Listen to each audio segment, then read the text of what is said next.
आज का जो टॉपिक है बर्नार्ड बेरेनियस के बारे में पढ़ना है और इसके साथ साथ इमैनुअल कांट को भी देखा जाएगा। तो Bernard Varenius was a German geographer born in 1622 near Hamburg. Bernard Varenius German भूगोलवेत्ता थे। 1622 में हैम्बर्ग में जन्म लिए। उन्होंने दर्शन शास्त्र, गणित, फिजिक्स इन सबों का अध्ययन किया था और एम्स्टर्डम में एक ट्यूटर के रूप में उन्होंने काम शुरू किया। भूगोल में उनका इंटरेस्ट का विकास मूलतः जो नीदरलैंड के यानी कि डच के जो व्यापारी लोग थे उनसे संपर्क के कारण हुआ। उनका जो मेजर डिस्क्रिप्शंस है यानी मेजर वर्क्स जो है वो 1649 में रीजनल ज्योग्राफी का बुक लिखे, जापान एंड सियाम, जिसको जर्मन में डिस्क्रिप्शन रेजिनी जापानी इट सियाम बोलते हैं। इसमें जापान और सियाम का जोग्राफिकल एक्सप्लेनेशन दिया है। रीजनल जोग्राफर है जिसमें कि धर्म की बात, समाज का, संस्कृति का, ये सब बातें किए हैं। और इसी तरह से दूसरा जो उनका पुस्तक है 1650 में सिस्टमेटिक जोग्राफी का जेनरलिस है। तो ये जोग्राफी की दो पार्ट को स्पेशल जोग्राफी और जनरल जोग्राफी दिए, जो कि स्पेशल जोग्राफी सिस्टमेटिक जोग्राफी के रूप में जाना जाता है। और इस तरह से भूगोल में डाइकोटोमी यानी एक ही विषय को दो तरीके से देखने का जो ढंग है इन्होंने शुरू किया। जनरल ज्योग्राफी को सिस्टमेटिक ज्योग्राफी, स्पेशल ज्योग्राफी को रीजनल ज्योग्राफी बोलते हैं। और बेरेनियस को founder of the modern geography में से एक माना जाता है। ड्यूलिज्म को इन्होंने भूगोल में द्वैतवाद इससे माना जाता है, लेकिन वास्तव में द्वैतवाद इनका कोई खड़ा करने का नहीं है। ये ज्योग्राफी के दोनों डायमेंशन को बताए हैं और दोनों को मानते हैं कि ये रीजनल ज्योग्राफी और सिस्टमेटिक ज्योग्राफी इंटरडिपेंडेंस हैं। जहाँ रीजनल ज्योग्राफी डाटा प्रोवाइड करता है, वहीं सिस्टमेटिक ज्योग्राफी उसको सिद्धांत और नियमों में बदल देता है, develops in general principle and laws. तो इसी के साथ हम लोग देखते हैं उन्होंने इंसोलेशन के बारे में, सूर्यताप के बारे में एक्सप्लेनेशन दिया और बताया कि अक्षांश के बदलने के साथ सूर्यताप की मात्रा में भी अंतर आ जाता है। टेम्परेचर के बारे में बताया क्या कि highest temperatures tropical desert area में होता है, उष्णकटिबंधीय रेगिस्तान में होता है, न कि विषुवतरेखीय क्षेत्र में। विंड सिस्टम के बारे में इन्होंने बताया कि warm air near the equator rises, तो इक्वेटर के पास वार्म एयर ऊपर उठती है, and cold dense air from the polar regions move to replace it. तो जो कोल्ड डेंस एयर होता है वहाँ से स्थान पर यानी कि सरफेस ऑफ अर्थ पर वो इक्वेटर तक आती है। तो ये हम लोग देख पाए। चलिए नेक्स्ट पॉइंट्स पर आते हैं हम लोग।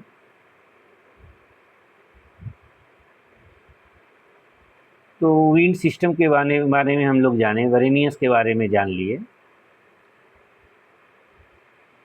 बेरेनियस ने आगे अपना हम लोग लिखे हैं 1649 ईस्वी में ही, वही जो अभी बात की है, डिस्क्रिप्शन ऑफ रेजिनी लेपोनी एट सियाम्स, अपनी पहली बुक्स को देते हैं, जो कि रीजनल ज्योग्राफी का किताब था, जो डिस्क्रिप्शन ऑफ जापान और सियाम के नाम से जाना जाता है।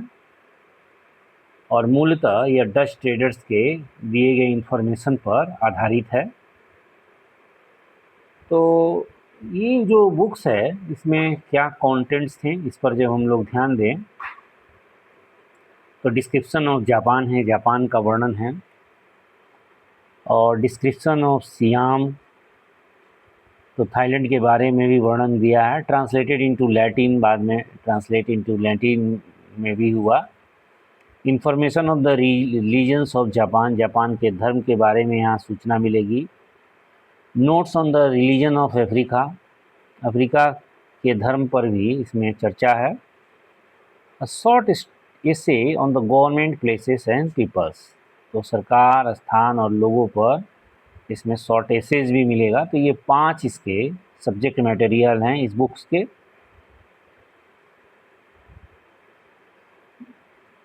तो यहाँ पर आपको नागासाकी जापान का एक महत्वपूर्ण ट्रेडिंग पोस्ट था और एम्स्टर्डम नीदरलैंड का एक कॉमर्शियल ट्रेड था। तो ये 5 इसके कंटेंट हैं।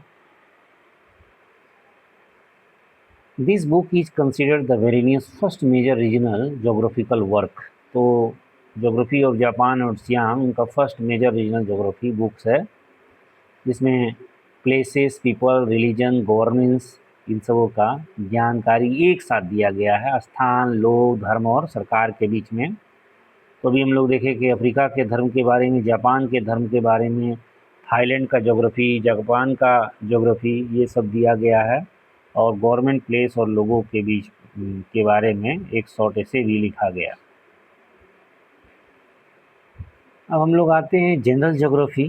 जनरल जोग्राफ़ी का उन्होंने किताब 1650 में लिखा था, 1 साल बाद, जिसमें 3 प्रकार की चीज़ें मिलती हैं। एक तो एब्सोल्यूट जोग्राफ़ी, निरपेक्ष भूगोल, जिसको पार्थिव भूगोल भी कहते हैं, जिसमें पृथ्वी की आकार, आकृति, continent, ocean, atmosphere, physical features, ये सब का बात करते हैं। रिलेटिवली या प्लेनेटरी ज्योग्राफी, ये अर्थ का रिलेशन सन और अदर प्लेनेट के साथ करता है। तो ये रिलेटिव ज्योग्राफी है। प्लेनेटरी ज्योग्राफी है, इसमें क्लाइमेट का impact, comparative geography, location of places, navigation and special relationship पर बात करते हैं। तो ये रिलेटिव ज्योग्राफी में हम लोग क्या बात करिए, सन और अदर प्लैनेट्स का। और कंपैरेटिव ज्योग्राफी में तीसरा जो पार्ट है इनका, उसमें विभिन्न स्थानों के तुलनात्मक अध्ययन करते हैं। तो ये 3 पार्ट हो गया उनका, एब्सोल्यूट ज्योग्राफी, रिलेटिव ज्योग्राफी जिसमें प्लैनेट्स का अन्य प्लैनेट्स के साथ रिलेशनशिप्स हैं, और कंपैरेटिव ज्योग्राफी में विभिन्न स्थानों का तुलनात्मक अध्ययन है। Supported the heliocentric theory of the Copernicus, Kepler and Galileo. तो हेलियोसेंट्रिक कॉन्सेप्ट को इन्होंने सपोर्ट किया और rejected the Ptolemaic geocentric theory. तो जियोसेंट्रिक थ्योरी को रिजेक्ट कर दिया। Suggested that the highest temperature occur in tropical desert. तो ये सब हम लोग बात कर लिए। स्कोप ऑफ ज्योग्राफी में physical geography, landforms, climate, rivers. Women geography में population, language, religion, arts, trade, cities and government. तो ये स्कोप ऑफ ज्योग्राफी भी निर्धारित किए। तो 1650 में हम लोग देख ही लिए कि ज्योग्राफी का जर्नलिज्म का लैंडमार्क वर्क्स है सिस्टमेटिक ज्योग्राफी का।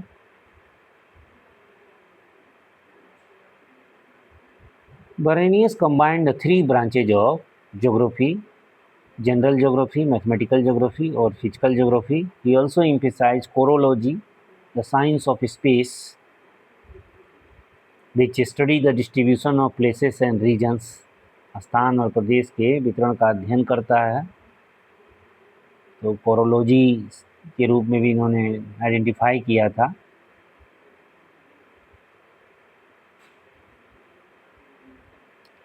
चलिए नेक्स्ट पॉइंट्स पर हम लोग आते हैं। Immanuel Kant. इमैनुअल कांट भी जर्मन फिलोसफर है, जोग्राफर हैं। फिलोसफर के रूप में ये बहुत ज़्यादा फेमस हैं, और इनका जो महत्वपूर्ण कंट्रीब्यूशन रहा वो फिजिकल ज्योग्राफी है, astronomy, geology and natural sciences में है। और he separated geography from theology and emphasise scientific observation. तो ईश्वरवाद से भूगोल को अलग किया और साइंटिफिक ऑब्जर्वेशन पर बल दिए। इनके लाइफ पर ध्यान दें तो 22 अप्रैल 1724 को कोनिग्सबर्ग, रसिया में उस समय का जन्म लिए। जर्मनी ही है कोनिग्सबर्ग।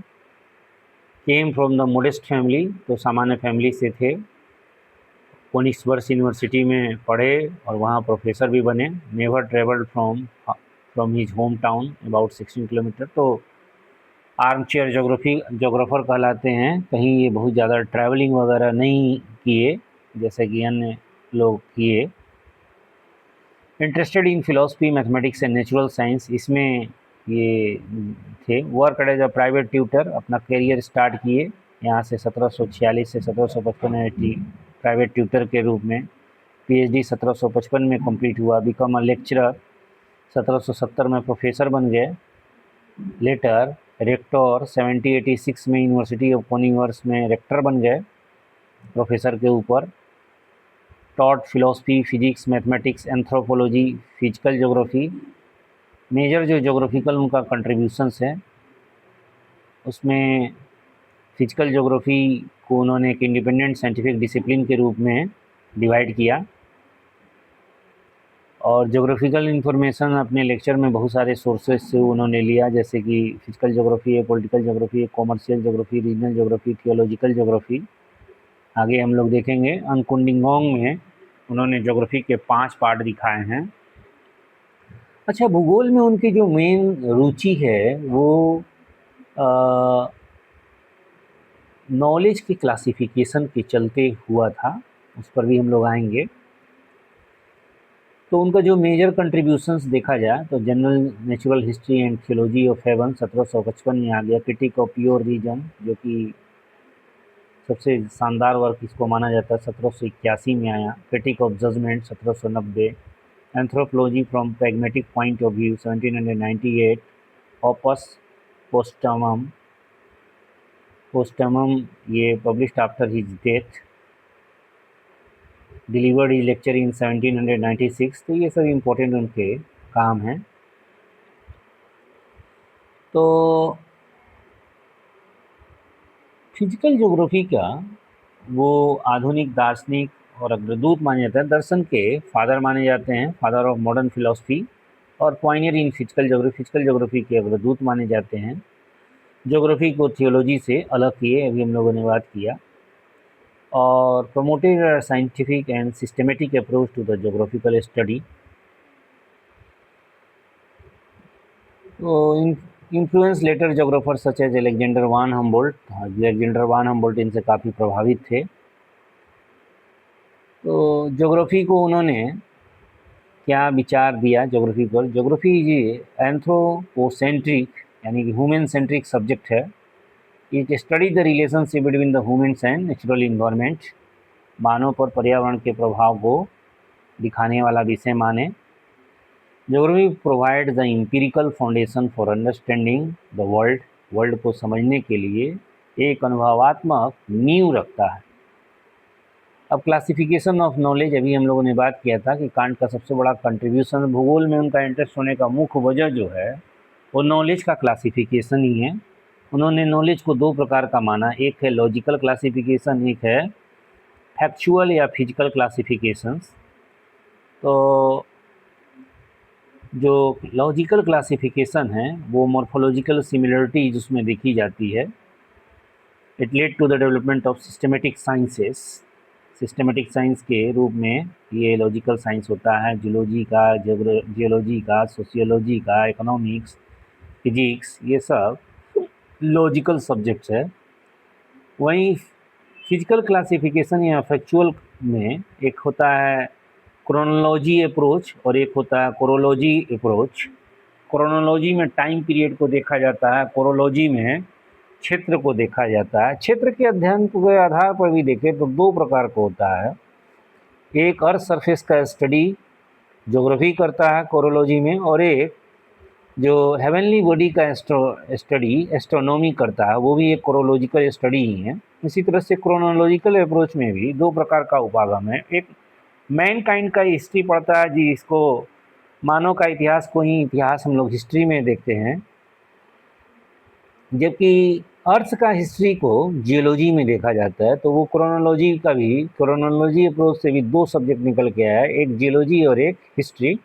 कोरोलॉजी अप्रोच से भी 2 सब्जेक्ट निकल के आया है, एक एस्ट्रोनॉमी और एक ज्योग्राफी। तो ये हम लोग क्रोनोलॉजी में टाइम का अध्ययन करते हैं, जबकि कोरोलॉजिकल में क्षेत्र का अध्ययन करते हैं। नाइचिएंडर, ये आपका नाइचिएंडर हिस्ट्री से जुड़ा हुआ है। Events occurring one after another, एक के बाद एक घटनाएं होती हैं, हिस्ट्री है नाइचिएंडर। और नाइविएंडर नेविएंडर जो है, नेविनिएंडर, ये स्पेस से जुड़ा है, तो ज्योग्राफी से नेविनिएंडर आपका ज्योग्राफी हो गया। Can't distinguish history and geography by stating that the history is the science of time while the geography is the science of space। तो साइंस ऑफ टाइम हिस्ट्री है, ये दोनों ही फिजिकल नॉलेज है, जिसको फैक्चुअल नॉलेज भी हम लोग कहते हैं। तो फिजिकल क्लासिफिकेशंस के अंदर ये आता है। तो जो हिस्ट्री होता है वो नैरेटिव होता है, कथनात्मक, जबकि ज्योग्राफी जो होता है वो डिस्क्रिप्टिव होता है। तो एक से क्रोनोलॉजिकल साइंस हिस्ट्री से बना, तो ज्योग्राफी से क्रोनोलॉजिकल साइंस बन गया। कॉन्सेप्ट ऑफ स्पेस में देखा जाए तो space is not the physical object, space physical object नहीं है, but the system of relationships. तो इसमें विभिन्न प्लैनेट्स का रिलेशनशिप्स होता है। It's the framework for observing and understanding the phenomena. इसी तरह से प्लैनेट्स वगैरह का उत्पत्ति में उन्होंने नेबुलर हाइपोथेसिस बताया। General history of nature and theory of heavens जो इनका ये पुस्तक था, उससे सोलर सिस्टम कैसे बना, किस तरह से नेबुलर हाइपोथेसिस के द्वारा गैस और डस्ट स्टार्स में और प्लैनेट्स में टूटे, वो बताया नेबुलर हाइपोथेसिस।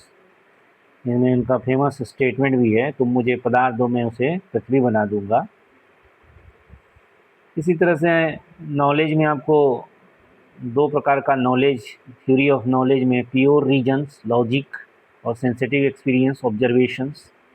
भूगोल ऑब्जर्वेशन का सब्जेक्ट है। इम्पोर्टेंस ऑफ ज्योग्राफी में geography helps explain the natural and human phenomena. तो नेचुरल और ह्यूमन फिनोमिना को स्पष्ट करने में भूगोल हेल्प करता है। Geography and history together provide a complete understanding of the worlds. तो ये दोनों विषय का योगदान बता दिए। नेचर ऑफ ज्योग्राफी क्या है? Kant consider geography mainly a descriptive discipline, not an explanatory science. तो वर्णनात्मक अध्ययन के रूप में इन्होंने लिया। Later Hettner transform this descriptive approach into the chorology. तो डिस्क्रिप्टिव वर्णन को कोरोलॉजी में बदल दिया गया। इमैनुअल कांट को एक्सेप्शनलिज्म भी बोला जाता है, क्योंकि क्षेत्रीय अध्ययन पर इन्होंने बोल दिया और हर क्षेत्र का स्पेशल यूनिकनेस खोजने का बात किया गया, इसलिए इनको फादर ऑफ एक्सेप्शनलिज्म भी बोलते हैं। तो अब हम लोग आते हैं इमैनुअल कांट का जो मुख्य बात है, अनकुंडिंग गोंग, जो 1757 में आया। तो अनकुंडिंग गोंग का इन्होंने 5 पार्ट बताया था।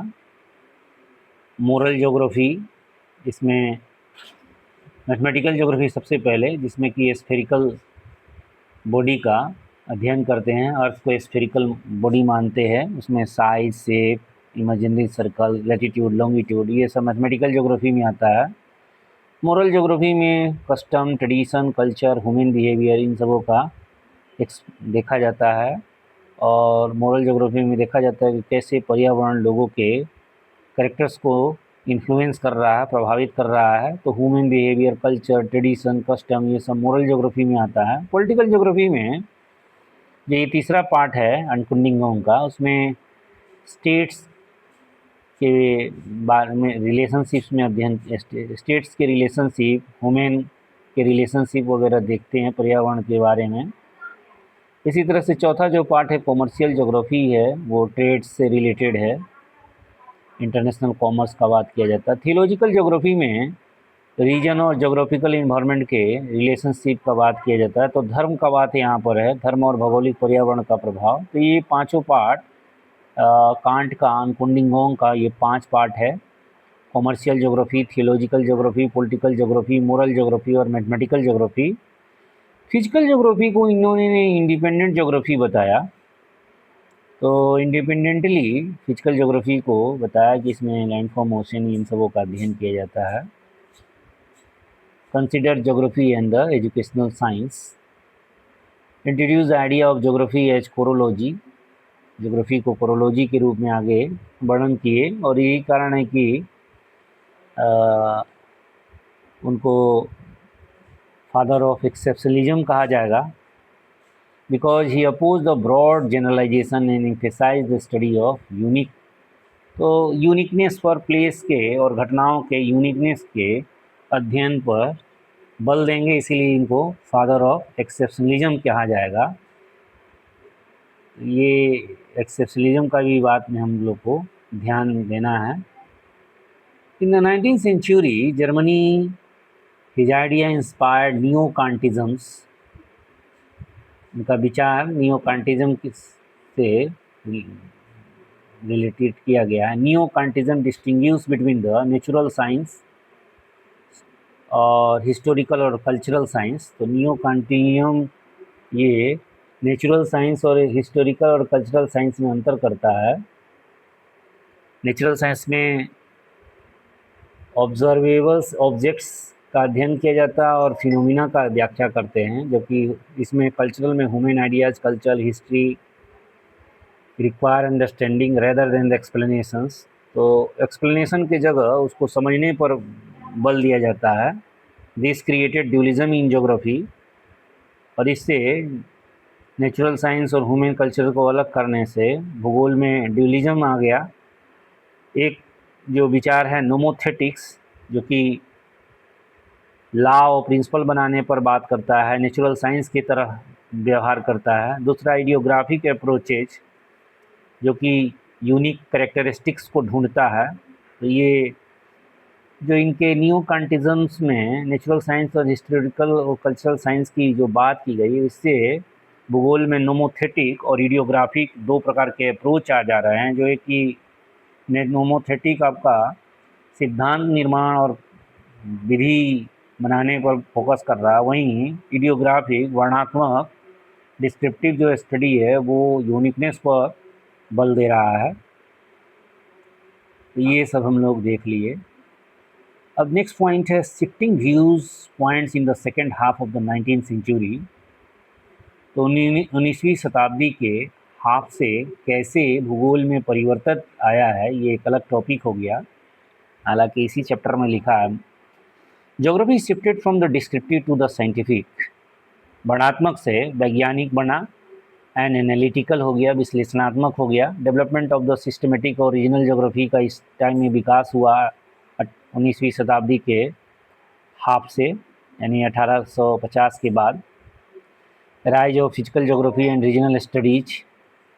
Alexander von Humboldt, known as the father of modern physical geography, founder of modern physical geography, emphasized observation, field work, scientific methods, search for the universal law governing nature.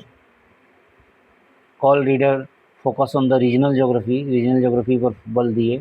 Study the relationship between the human and environment, emphasize historical development of regions. Ernst Kapp, student of Ritter, work mainly on the political and regional geography. Arnold Guyot, ये भी इनका शिष्य रहे। Promoted regional geography in the United States. Teleological approach वाले हैं ये लोग, Ritter भी हैं, उनका शिष्य अर्नाल्ड गायट। अर्नेस्ट कैप भी इनका स्टूडेंट हैं, पॉलिटिकल और रीजनल ज्योग्राफी पर बल दिए। एलेक्स रकलेस, ये फ्रेंच ज्योग्राफर माने जाते हैं, combined systematic and regional geography.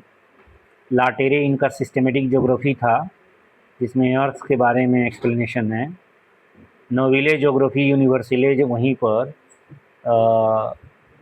Regional geography का बुक्स है, ये कई वॉल्यूम्स में है, नोविले ज्योग्राफी यूनिवर्सले। तो 19 वॉल्यूम में ये रीजनल ज्योग्राफी का किताब है, ये नोविले ज्योग्राफी यूनिवर्सले, जो 1875 से 94 के बीच में आया था। और लाटेरे ये फिजिकल ज्योग्राफी का बुक्स है, जो सिस्टमेटिक ज्योग्राफी के रूप में जाना जाता है। इनको सोशल एनर्जिस्ट भी बोलते हैं, समाजवादी, अराजकतावादी रेकलस जाने जाते हैं। और स्पीड ने इनको फ्रांस का रीटर के नाम से कहा, स्मिड ने रेकलस के बारे में। तो ये सारे हम लोग जान पाए। कांट्स 5 ब्रांचेज ऑफ ज्योग्राफी, ये सब हम लोग पढ़ चुके हैं। हमबोल्ट फिजिकल ज्योग्राफी के समर्थक माने गए, रीटर रीजनल ज्योग्राफी के। हालांकि कोई एक दूसरे से विरोध नहीं था, लेकिन एक एरिया को ढूंढ लिए। एलेक रकलेस ह्यूमन इन्वायरमेंट और रीजनल सर्वे पर बात की। Shift in geography after the Humboldt and रीटर 1859। तो 1859 में ये दोनों एक्सपायर कर जाएंगे एक ही साल। 10 साल बड़े छोटे थे, हमबोल्ट 10 साल बड़े थे, रीटर 10 साल छोटे थे, लेकिन मरते एक ही साल हैं। After the death of Humboldt and रीटर, geography lacked a unified directions, समन्वित डायरेक्शन से लैक कर गया।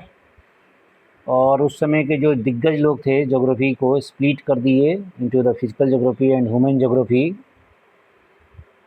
और develop a common methodology and establish geography as an interdependent sciences. तो आगे ये प्रॉब्लम खड़ा हो गया फिर से, physical geography versus human geography. Darwin का इन्फ्लुएंस आया। Charles Darwin's origin of species greatly influenced the geographical thought, rejected rigid natural boundaries and encouraged scientific analysis। तो नेचुरल बाउंड्रीज को रिजेक्ट कर दिया और इवोल्यूशन के थ्रू, विकासवाद के थ्रू, चेंजेबल के थ्रू वैज्ञानिक विश्लेषण शुरू हो गया। Led to rise of environmental डिटर्मिनिजम्स।